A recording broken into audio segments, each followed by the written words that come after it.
Muchas gracias, Sergio. Muchas gracias a todo el equipo, a Ealde también por la invitación, por permitirme compartir con todos ustedes mi humilde conocimiento y experiencia en este mundo de las energías renovables, la transición energética también, si le quieren llamar, la descarbonización de la economía, ¿no? Hay tantos nombres y de eso hablaremos un poco al final. Como decía Sergio, que uno ya se pierde. Al final es una cuestión de impactos y es una cuestión de, evidentemente, medir los riesgos de esos impactos, ¿no? Yo quería empezar mi ponencia haciendo un balance, ¿no? Y un resumen de la situación actual y las perspectivas futuras, pero sobre todo de la situación actual. Y les voy a contar por qué. Y es que parece que en 2020 estalló la pandemia, pero desde 2015, ¿no? Desde el Acuerdo de París, estalló una hiperventilación o una histeria colectiva para con el tema de las renovables y parece que todos vayamos tarde. Y les voy a demostrar que no es así, ¿no? De hecho, tienen en pantalla la evolución de la capacidad o la generación energética anual. Tenemos una unidad de energía en los últimos 30 años y como pueden observar, las renovables pues suponían en 2018, último dato de los consolidado que tiene la Agencia Internacional de la Energía, suponía menos del 20%, ¿no? Nos queda mucho camino por recorrer. Si a eso ahora vemos lo que sería la intensidad de carbono, ¿no? Es decir, cuántos gramos, cuántas toneladas de carbono estamos emitiendo por cada unidad energética producida. Vemos que la curva, por decir algo, porque se asemeja más a una línea horizontal, es casi plana. De hecho, en 1990 estábamos generando 281 gramos por cada, de CO2 por cada kilovatio hora generado y en 2018 estamos en los 290. Es decir, si sumamos ambas cuestiones, sí que es verdad que vamos generando o produciendo más energía mediante energías renovables, pero a 2018 y a 2020 igual, tampoco es tan significativo. En realidad podemos decir que no hemos llegado a reducir, hemos llegado a aumentar, ¿no? De hecho, estamos generando más emisiones en 2018 que en el 90, ¿no? Otro aspecto a donde quiero llegar, se lo diré luego. Otro aspecto es que uno puede decir, bueno, que ese discurso se escucha, ¿no? Es que, claro, la industrialización de China, la industrialización de India están creciendo muy rápidamente y ellos son los culpables y los Estados Unidos. Bueno, yo, sin querer entrar en política ni defender a nadie, yo soy español y por tanto europeo, sí que me gustaría exponer lo que pasa en la vieja Europa, ¿no? Que siempre sí que es verdad que trata de liderar en las cuestiones ambientales, pero sí quiero exponer que todos estamos en esto y que no hay fronteras en cuanto a emisiones. O sea, no es cierto que las emisiones, que no hayamos avanzado desde 1990 porque China o la India están desarrollando están mucho más desarrolladas industrialmente. De hecho, tienen ustedes en pantalla un gráfico que me tomé la molestia de poner para casi todos los países cuántos gramos de CO2, ¿no? Recuerden antes que estamos en media mundial de 290, pues acá tienen cuántos gramos de CO2 estaban emitiendo hace 3 semanas cada uno de estos países. Fíjense en Alemania, todos los que están en blanco están por encima de la media, todos los que están en negro están por debajo. No hay que ser injustos, son datos para un mes concreto, pero sí que son bastante representativos, ¿no?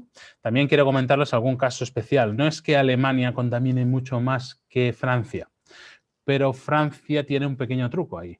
Y es que contamina muy poco en emisiones de CO2 porque su modelo energético es nuclear. Entonces, como la energía nuclear no contamina en cuanto a CO2, pues su mix energético, que es como lo llamamos, es muy bajo, ¿no? De hecho, Francia exporta energía a todos sus países vecinos, creo que a excepción de Suiza, ¿de acuerdo? Con ello quiero decir que estamos todos los continentes, todos los países, todas las zonas en el mismo barco y, por tanto, tenemos que ver perspectivas de forma global, ¿no? Y la forma que tomaron los acuerdos de París en la COP21, en 2015, como recordarán, fue un primer paso muy importante y es sobre lo que se están sustentando todas las regulaciones posteriores. Es decir, para resumir, les quería decir, la situación actual es que no hemos empezado casi a descarbonizar la economía, pero que estamos en un muy buen camino, que por lo menos tenemos el Acuerdo de París, que se ha traducido en Europa como el primer gran acuerdo continental en el European Green Deal, que es de nada más hace 2 o 3 años, pero que estamos en ese sentido, ¿no? ¿Y qué pasó? Que tenemos muchos millones, han empezado a generar muchísimos millones para poder desarrollar toda la tecnología renovable, ¿de acuerdo? De hecho, las previsiones, y esto lo voy a pasar muy rápido, son instalar o casi duplicar hasta 2025 la capacidad actual. Por tanto, estamos en el inicio, estamos comenzando, ¿de acuerdo? Y ese es nuestro punto de partida. ¿Por qué les cuento cuál es la situación actual? Porque tenemos 3 grandes riesgos asociados a las energías renovables. Uno es el riesgo tecnológico, luego hablaremos del riesgo regulatorio y finalmente el riesgo de mercado. Y el riesgo tecnológico es uno de los más importantes y que justamente versa sobre ese inicio en el que estamos. Cuando digo inicio, yo hace 15 años ya trabajaba con energías renovables. No me tomen a mal. Yo y muchísimos profesionales, pero no de forma masiva. No como la introducción de las renovables en un mercado energético a nivel nacional. ¿De acuerdo? Era un caso puntual en un polígono industrial, era un caso puntual en una comunidad de vecinos, pero no a nivel nacional, ¿no? A nivel macro. Entonces, el primer gran riesgo, el tecnológico, es el que a mí me ponen las pelos de punta cuando veo planes de negocio hechos sobre garantías de, por ejemplo, hablo de fotovoltaica, no, es que estos módulos fotovoltaicos tienen 25 años de garantía, por tanto el plan de negocio es a 35 años. Claro, el problema en ese sentido es un riesgo de obsolescencia. Es decir, esa tecnología que en 2021 usted está planteando que funcione durante 35 años, no niego que va a funcionar durante 35 años. De hecho, a usted el fabricante hoy le está dando 25 años de garantía. El problema será el coste de oportunidad. Y ahí sí que quería mostrarles, por ejemplo, este gráfico que tienen ustedes en la izquierda, cómo es los costes solares o la eficiencia de los módulos está creciendo a ritmos exponenciales. ¿De acuerdo? Luego también pasa que tenemos desarrollo de nuevas soluciones que pueden sustituir total o parcialmente a lo que estamos instalando hoy, como por ejemplo el almacenaje. Tienen ahí los costes de baterías eléctricas en azul más clarito, como en nada más que 4 o 5 años han bajado de los $500 por kilogramo de hidrógeno de acumulación. Vamos ya por los 120, ¿no? Y creemos que a final de año ya estaremos en menos de 100. ¿Qué quiero decir con eso? Acá tenemos un gráfico también en el que estamos viendo el aumento de eficiencia para módulos. Vemos como el cuadrado que tenemos en verde es la última década, está creciendo exponencialmente. Por lo tanto, ¿qué puede pasar? ¿No? Que rápidamente la tecnología que estamos implantando hoy día quede fuera de mercado, ¿vale? El segundo gran riesgo dentro de los tecnológicos son los cambios en la estructura de producción y consumo. Se está produciendo una descentralización de la producción, se está produciendo una descentralización del almacenamiento, que hoy día pues, lo podemos tener en forma de combustibles fósiles o carbón o saltos hídricos, porque las baterías, la acumulación eléctrica, por fin la humanidad estamos desarrollando, como Dios manda, una acumulación eléctrica eficiente y eficaz, ¿no? Por eso es que decimos que tenemos un nuevo paradigma en cuanto al mercado eléctrico que hace que cualquier decisión que podamos tener hoy tiene que ser ponderada en cuanto a riesgo para que no nos atropelle la tecnología, ¿no? O bien por mejora tecnológica o bien por mejora de precio para ahora misma tecnología, ¿no?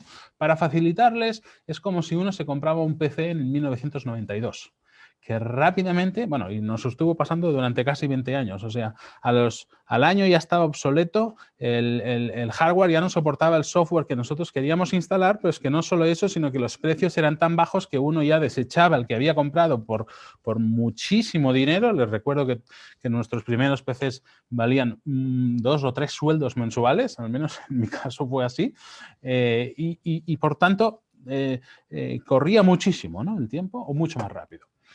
El segundo riesgo es el riesgo regulatorio, y aquí sí que les quería comentar rápidamente que los cambios regulatorios pueden provocar que los planes de negocio también se vean frustrados, ¿no? Y, por ejemplo, les voy a poner ejemplos sobre una modificación de elegibilidad o lo que es considerado regulatoriamente como energías renovables, ¿no? Y ahí tengo un caso que me tocó muy de cerca, ¿no? Por ejemplo, la taxonomía europea que ha salido no hace ni un mes, el 4 de junio en Europa, ya no considera el waste to energy como una tecnología sostenible. Por lo tanto, todos los planes de negocio o todas las instalaciones que se habían recién conectado ya no pueden ser consideradas como sostenibles, ¿no? Una reducción paulativa de los objetivos en las emisiones para el gas o, como decía, ¿no? El caso de las primas en la cogeneración en España, con un montón de proyectos ya realizados y encima de la mesa pendientes de aprobación, las tasas o las primas que se estaban dando del gobierno en España hace casi una década dejaron de ser, esa tecnología dejó de ser primada, ¿no? Entonces, hay que estar atento también a esas cuestiones, ¿de acuerdo? Y finalmente entramos en riesgo de mercado, que es bien interesante. Miren, tienen en pantalla el gráfico del precio de la energía en España para los últimos casi 15 años. Los datos de 2007 son parciales, por lo tanto no nos tomen en cuenta. Pero si se fijan en la curva azul cielo que va por medio, que es la media de energía total, fíjense que los precios no están cambiando. Es decir, no han sufrido modificaciones más allá de un más o menos 10%, ¿no? ¿Qué quiero decir con eso? Que uno puede plantear proyectos de energías renovables a fecha de hoy con unos precios de energía ficticios.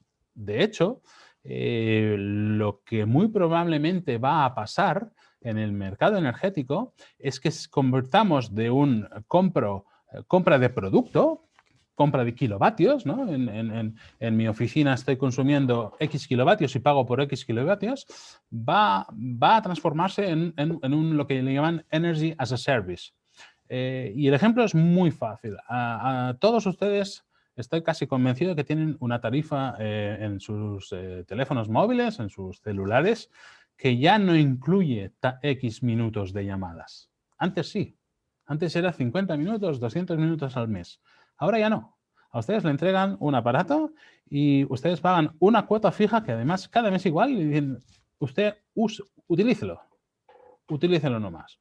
Pues el mercado energético va hacia el mismo sitio, hacia el mismo lugar. Es decir, tendremos un pago, una cuota de acceso a la electricidad y a partir de ahí tendremos un consumo casi ilimitado. ¿Por qué digo ilimitado? Porque las compañías eléctricas saben perfectamente que los perfiles de los hogares en un país, en una zona geográfica X, con unas condiciones climáticas Y, serán muy parecidos, ¿no? ¿Y eso a qué puede llevar? En una liberalización del mercado, porque el Energy as a Service permite que cualquier productor local, por ejemplo, sea el que le venda la energía a su vecino. Por ejemplo, yo me instalo en mi casa porque tengo mucho techo, me instalo muchas placas solares y me sobra energía y yo le puedo vender a mi vecino esa energía, ¿no? Esto es lo que hablábamos antes del cambio de paradigma en el mercado eléctrico. Pues lo que puede llegar a pasar es que al final la energía valga casi cero. Porque de hecho, valdrá casi más la energía renovable generada por los derechos de emisión que llevará asociados. Cuando el mercado de emisiones se regule definitivamente a nivel macro o a nivel mundial y por lo tanto haya un sistema para todos los consumidores, no solo para los que están ahora regulados en el mismo, que hará que los precios no puedan ser tan estables como los que tenemos en el gráfico. Entonces, desarrollar hoy un plan de negocio para una gran instalación solar o hídrica o fotovoltaica con la media de los últimos 15 años de precio de energía, sea en España, sea en el Perú, sea en Costa Rica, da igual, conllevará sus riesgos, ¿de acuerdo? Y es necesario tenerlos en cuenta. Y finalmente, la última diapositiva que les quería presentar versa un poco sobre lo que comentamos antes con Sergio, ¿no? El riesgo de mercado también existe cuando somos compradores o consumidores o utilizadores de productos y nos lo están vendiendo como verde, ¿no? Aquí sí que les quiero advertir que tenemos que tener cuidado con el greenwashing, le llaman, pero al final es un término que lo que trata de definir es el marketing verde, o solo el marketing verde, digámoslo así, por lo que es necesario disponer de un marco global, estándar y transversal de contabilización de impactos ESG, Environmental, Social and Governance, ¿de acuerdo? Esto depende de todos, pero sobre todo de las instituciones gubernamentales que nos administran, ¿no? Tienen que ponerse de acuerdo y es ya muy urgente porque ya tenemos grandes compañías, grandes instituciones saliendo en prensa, ¿no? Somos los más verdes, ahorramos tantas emisiones o tantas otras, ¿no? Sin tener detrás un soporte analítico o científico de cálculo, ¿no? Ni tan solo metodológico. Y luego yo les recomiendo que todas las compañías e instituciones tengan especialistas, pueden ser internos o pueden ser externos, por supuesto, que verifiquen el impacto real de los proyectos de inversión contra el business as usual, ¿no? Contra el quehacer común, ¿de acuerdo? Finalmente, como decía Sergio, ¿no? Porque en eso lo comentamos muy a menudo, no todo lo que está pintado de verde o no todo lo verde es sostenible, ¿no? Y todo lo marrón es contaminante, ¿no? Tenemos que tener o mejor dicho, tenemos un riesgo de contraer contratos sobre premisas o promesas de sostenibilidad que luego no son reales, ¿no? Entonces, es importante matizarlo, ¿de acuerdo? Y hasta aquí mi exposición y quedo atento a cuantas preguntas tengan. Muchísimas gracias, Xavier. Bueno, ya nos conocemos, nosotros ya hemos debatido mucho sobre el tema. Veo que las preguntas van muy en la línea de las que nos hacemos habitualmente, con algunas que me han parecido curioso. Lo primero es, bueno, felicitarte por la exposición.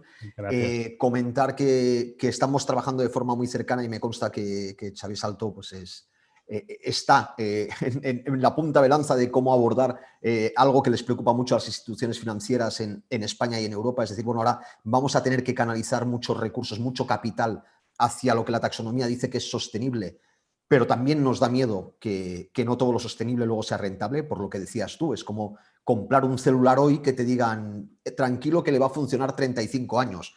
Cuando acabe de pagar las cuotas de los 35 años, el móvil seguirá funcionando y tú dices, ya, pero es que lo querré cambiar el año que viene. Es decir, es que el siguiente iOS 13 no, es que ya no me entra en el móvil. Entonces, bueno, hacer esta reflexión, Armando pregunta, o no pregunta, digamos que afirma y lo compartimos, que existe la sensación de que los países más industrializados, especialmente cuando hablamos de Asia y de Estados Unidos, parece que no les importe el tema o que ellos, bueno, pues no tengan por qué tener tanta prisa en descarbonizar su economía. ¿Cómo crees que se van a ver de alguna manera, digo, obligados o empujados hacia descarbonizar? Más allá de lo que es la concienciación y la presión social, etcétera. Sí. Mira, esta es una muy buena pregunta porque en realidad yo creo que es todo un juego geopolítico. lo que en realidad no quieren es perder cuota de mercado dentro de un mercado, valga la redundancia, del carbono, que será un gran negocio. A nivel de mercado, se prevé que el mercado de carbono tenga tanta o más importancia o capitalización, digámoslo así, que el mercado bursátil dentro de 100 años. ¿Estamos de acuerdo? Europa ha tomado el liderazgo en este sentido, cabe decirlo, y lo que ha hecho ya no está aprobado, pero es una propuesta de ley, es aranceles al carbono. Es decir, Europa se dio cuenta hace un tiempo, cuando empezó a desarrollar sus políticas de prima de carbono, que había un efecto al que le llaman fuga de carbono. ¿Y qué significa fuga de carbono? Significa que a una empresa española de la metalurgia, por ejemplo, le puede salir más a cuenta una deslocalización a la China que no mantenerse en Europa y pagar los aranceles por las emisiones de CO2. Es decir, le salga más a cuenta exportar o irse a un país fuera de la Unión Europea que no comprar nueva tecnología para mantenerse debajo de las emisiones que la propia Unión Europea le exige. Entonces, la Unión Europea dice, tendríamos que poner demasiado dinero. Vamos a hacer una cosa, vamos a poner mucho dinero para descarbonizar Europa, pero es que además vamos a tratar de poner unos aranceles. Es decir, cualquier producto que quiera entrar en el mercado europeo va a tener que pasar una regulación de comparativa entre las emisiones de ese producto producido en donde sea fuera de la Unión Europea contra el estándar europeo. Si, por ejemplo, para hacer unos zapatos, Europa dice no puedes pasarte de 50 gramos por zapato y el zapato que viene, por ejemplo, de Irán lleva 63, tienes que pagar por 13. Esto está muy bien para protegerse uno mismo. El problema es que quien regula cómo se calcularán las emisiones del zapato de Irán o de México o de donde sea, ¿no? Y entonces, esa protección es un poco baladí. Yo creo que es un poco una presión a los otros dos grandes pools, Asia y los Estados Unidos, para decir, o os movéis o vamos a entrar en una guerra comercial de la que solo saldremos si nos ponemos de acuerdo, ¿no? O sea, realmente lo que decimos siempre, Europa va delante de todo ello porque, bueno, es mucho más competitiva en una economía descarbonizada. Así es, sí. Mucho más idealista, sí, también. Pregunta Miguel Dueñas, que me parece muy curioso porque además estoy en un proceso personal. Según lo que indica del tema de la obsolescencia, no convendría invertir en vehículos híbridos ni eléctricos. Digo, bueno, más que invertir, yo ahora mismo estoy buscando coche porque tengo que cambiar y el otro día un amigo que es mecánico me decía, Sergio, píllate un renting, precisamente para evitar el riesgo a tener una cobertura a la obsolescencia. Y me decía, yo como mecánico me planteo cerrar en 10 años. Están notando que cada vez más se incrementa el hecho del pago por uso, lo que estabas comentando tú de la energía, y que precisamente todo aquello que tenga un riesgo asociado a la alta tasa de renovación, pues bueno, podría acabar en ese tipo de modelo de negocio. Entonces luego, porque yo le decía, bueno, entonces con los coches, una vez se ha acabado el renting, ¿qué hacen? Y me dice, bueno, los exportan a otros países, claro, pero aquí no se reparan. Entonces, la pregunta me parece súper oportuna que hace Miguel Dueñas es, ¿cómo considerar entonces la compra del vehículo eléctrico? Es que en realidad, y por ahí atacamos no solo por el combustible, sino por otra cuestión de sostenibilidad en la que trabajo, que es la movilidad. Yo lo primero que le preguntaría a Miguel es, ¿para qué lo vas a utilizar? Porque en menos de 15, 20 años, que fíjate que estoy dando márgenes que ahí ya le cabe la compra de un vehículo. Ya se amortiza, ¿no?, el coche, ¿no? Exacto. Pero en 15, 20 años, si uno lo está utilizando por ciudad, ya no tiene ningún sentido poseer un vehículo. Por una cuestión de tránsito. Las ciudades, al menos en Europa, también en los Estados Unidos. Lo que pasa es que allí lo que les sobra es espacio, ¿no? Pero seguro que todos ustedes conocen Europa y aquí lo que nos falta es espacio. Y entonces lo que está pasando, se está expulsando totalmente al transporte privado rodado de los centros de las ciudades, ¿no? De hecho, en cuanto al transporte, respondiendo a su pregunta, un vehículo siempre depende de para qué lo vayas a utilizar. Pero si es puntual y si es por ciudad, seguro un renting. O sea, no tiene ningún sentido fijarse, porque ahora estamos hablando todos de vehículos eléctricos y está muy bien, pero yo también creo que el gas, que el hidrógeno va a ser un combustible muy similar al que tenemos ahora mismo o utilizado de forma similar al gasóleo, ¿no? o al diésel. Es decir, se está desarrollando una industria muy potente de hidrógeno, de gas hidrógeno, y yo creo que será un futuro propulsor segurísimo para mercancías y muy probablemente para medias y largas distancias en los vehículos, ¿no? Por Entonces, eso lo que decíamos del móvil, ¿no? Yo comprarme un móvil que claro, pueda durarme 10 años, eh, sabiendo las alternativas y la tecnología y sobre todo la velocidad a la que se desarrolla. efectivamente. En realidad, casi todo en la sociedad va a una compra de servicio. Es decir, yo lo que tengo, yo formo parte, es una curiosidad, pero les explico. Yo formo parte por una pequeñísima cuota mensual de $2 de una cooperativa de coche eléctrico compartido. Es decir, yo utilizo el vehículo poco, 3, 4 veces a la semana. Y no quiero ni pagar un garaje, ni pagar un seguro, ni demás. Entonces, por 4 euros la hora, tengo un vehículo a 2 calles de mi casa que puedo utilizarlo reservando por el por el móvil, por el celular. Voy, lo utilizo 3 horas, voy aquí, voy allá y lo devuelvo. Lo dejo cargando en un aparcamiento que tenemos alquilado con un cargador eléctrico. Entonces, yo pago por un servicio, que es tener un vehículo cuando lo necesito, que no es siempre. No hablo de gestiones de personas que van todo el día arriba y abajo. Esto es otra casuística, ¿no? Pero pago por un servicio, no por un vehículo, porque efectivamente, como dice Miguel, claro, comprar el coche, tenerlo aparcado, poderlo cargar, tengo que comprar el cargador eléctrico para mi casa, que no lo hay ahora, ¿no? El riesgo asociado a un potencial incremento del precio de la electricidad o de la Por luz. supuesto, efectivamente, ¿no? Y entonces, el pay for service, ¿no? Va a desarrollarse muchísimo, ¿no? Y en el mercado de los vehículos ya está pasando, ya está pasando. No solo el renting, sino otras formas, como decía, esta que tenemos aquí, que está implantada por bastante parte del territorio, ¿eh? Perfecto, Xavier. Y una última pregunta, porque, como siempre, se nos ha tirado el tiempo encima. Y tenemos, además, como tenemos asistentes, muchos asistentes de Latinoamérica, Sí. aprovecho para resumir en varias intervenciones que hacen o preguntas a algo que me has comentado en numerosas ocasiones, que es decir, Sergio, producir energía es relativamente fácil y barato. Lo complicado es transportarla y, sobre todo, almacenarla.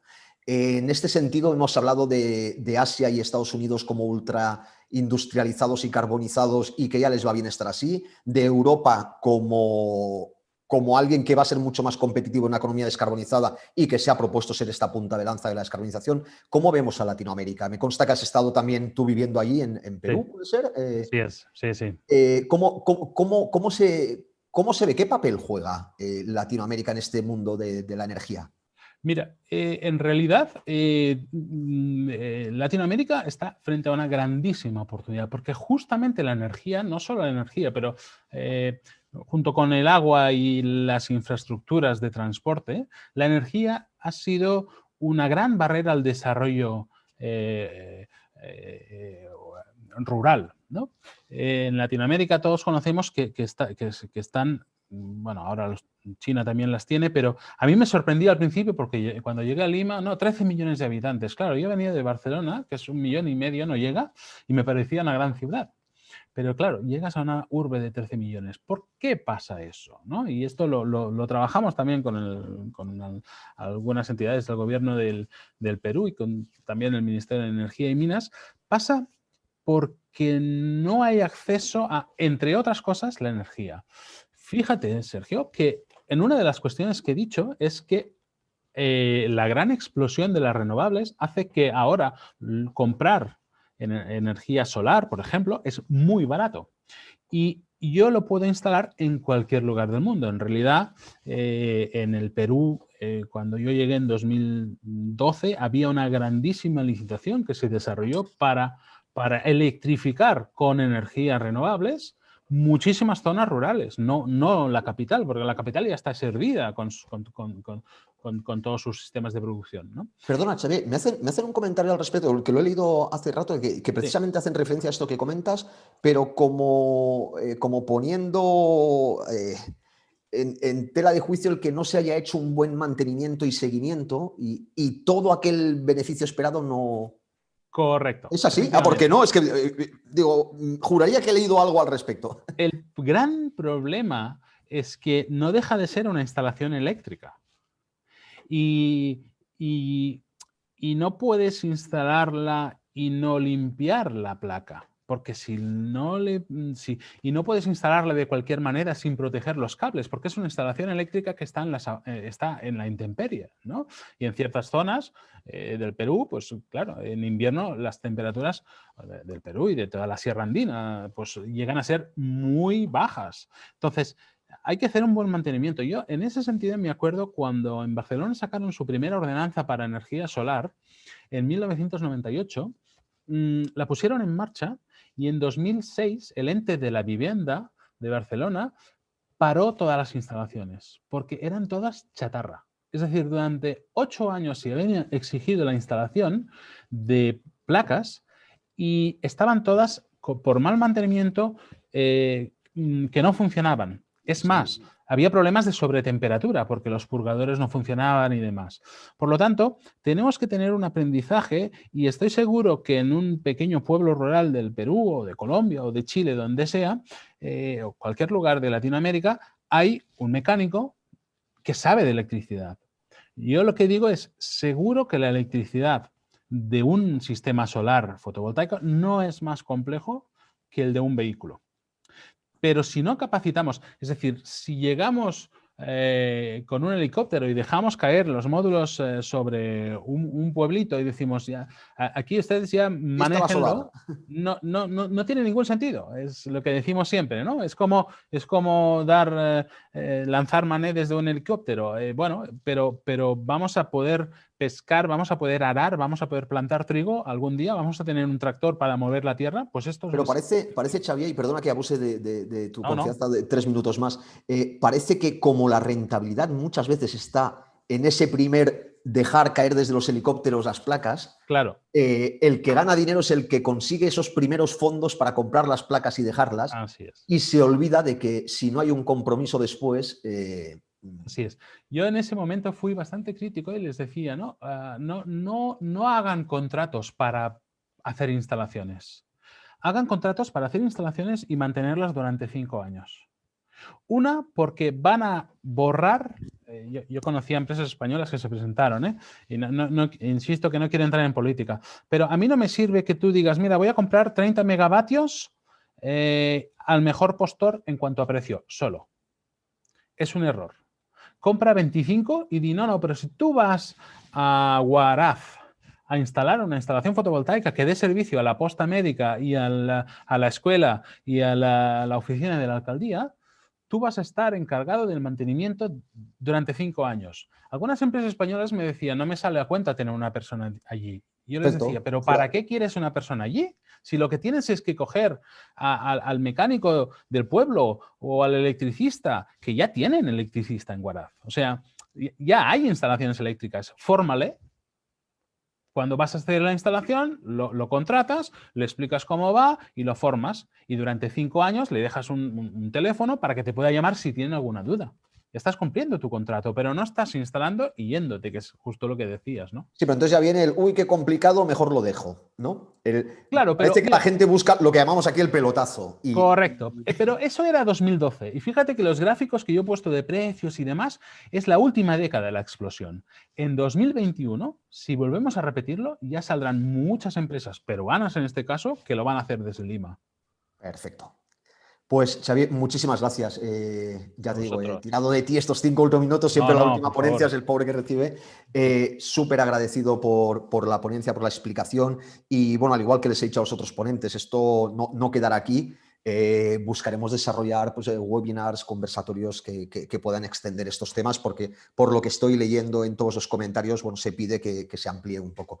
Lo dicho, muchísimas gracias. Gracias a vosotros.